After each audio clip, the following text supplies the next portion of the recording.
In this video we will discuss about anaerobic respiration. Anaerobic respiration means for this process oxygen is won't required, and this respiration takes place without oxygen. And in this respiration means breakdown of organic material. The materials which is taken up by the roots is supplied to the various parts of the plants, and it is complex materials. All should be broken into the usable energy form, that is ATP, and that breakdown material and giving finally ATP, that process is known as the respiration. In aerobic respiration, the first step is the glycolysis. This glycolysis step is common for both aerobic and anaerobic respiration.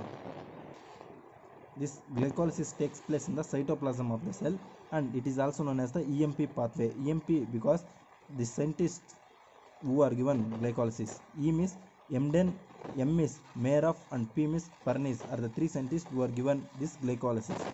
In this process, the glucose, which is the 6 carbon compound atom, changes into the glucose 6 phosphate, and here ATP is changes into ADP. Our aim is to produce ATP, but we are giving ATP, we should remember this. And for this step, phosphorylase is the enzyme helping, and next glucose 6 phosphate, which is a 6 carbon compound, changes into the fructose 6 phosphate, and for this process isomerase is the enzyme helps, and next fructose 6 phosphate changes into the fructose 1,6 bisphosphate, and here also ATP is changes into the ADP. Imagine this is adenosine and 3 phosphate groups, so adenosine triphosphate, and if one phosphate group is lost, then this is diphosphate, so it's adenosine diphosphate.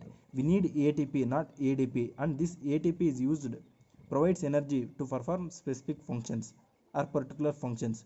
So we are giving ATP, and here also we are giving ATP. 2 molecules of ATP we are given, but we should get ATPs. We should remember this, we are giving ATPs here. 2 molecules of ATP we are given till now. Later this fructose 1,6 bisphosphate changes into this is a 6 carbon compound, changes into the 2 3 carbon compound atoms. One is disulfide 3 phosphate and another one is the dihydroxyacetone phosphate. These two are interchangeable. This dihydroxyacetone phosphate can change into glycerol 3 phosphate, and this glycerol 3 phosphate can change into the dihydroxyacetone phosphate. Now this glycerol 3 phosphate changes into the 1,3 bisphosphoglyceric acid, and in this process NADH is converted into the NADH2. NADH2 means nicotinamide adenine dinucleate hydride, and 1 NADH2 is equal to the 3 ATPs.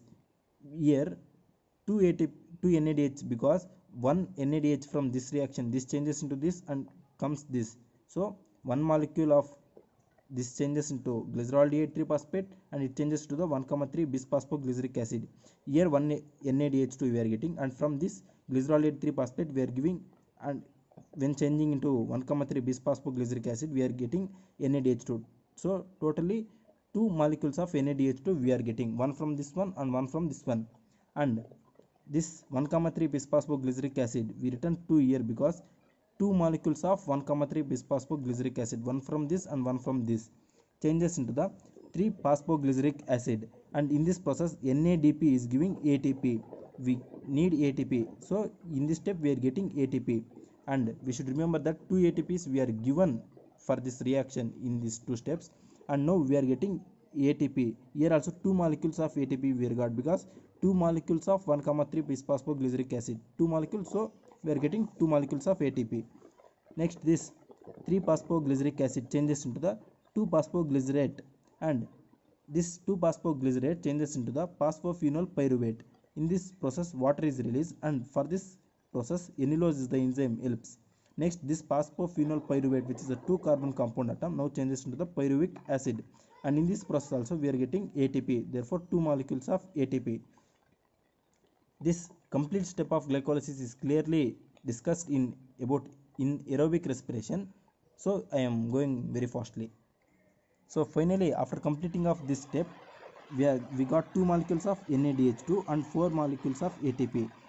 Out of 4 molecules we are already given 2 molecules of ATP here. One during glucose conversion of glucose 6 phosphate we are giving 1 molecule of ATP, and fructose 6 phosphate changes into the 1,6 biphosphate, then we are giving 1 ATP. Total 2 molecules of ATP we are given, so we should remove that 2 molecules of ATP. So totally Out of 4 ATPs, we are given 2, and so we are removing 2 because we are given first the ATP, so we recover that ATP.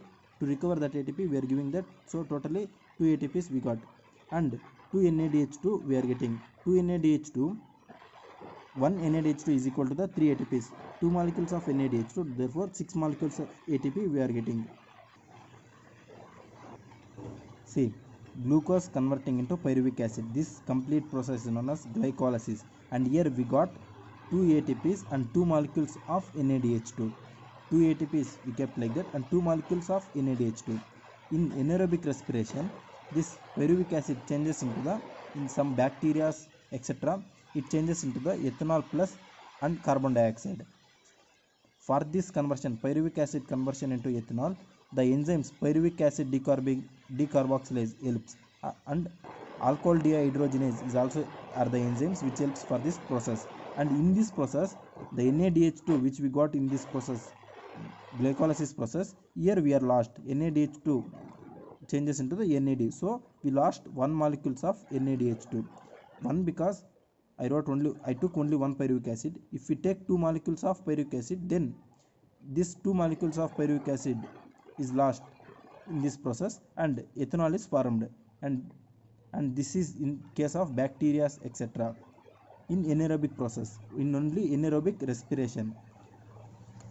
So the NADH2 which we are getting in the glycolysis, now we lost. So total, after completion of all this process, totally we are getting only 2 ATPs. Therefore, after completion of anaerobic respiration, we will get only 2 ATPs.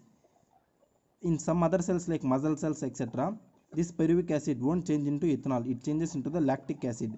And for this process, lactic dehydrogenase is the enzyme which helps for this process. And here also for this process, the Na2NADH2 or the NADH2 2, because 2 molecules after glycolysis we are getting 2 molecules of pyruvic acid, but I wrote only 1 pyruvic acid here, so I wrote only 1 NADH2. This, how many molecules of pyruvic acid converting into lactic acid, that much molecules of NADH2 is going to convert into NADH. So the NADH2 we are got in this glycolysis is lost here. So finally we lost NADH2, we got only ATP. In glycolysis we got 4 ATP. Out of 4 ATP, for completing that cycle we are giving 2 ATPs, so we should remove that 2 ATPs, so we get only 2 ATPs. So in anaerobic respiration we will get only 2 ATPs.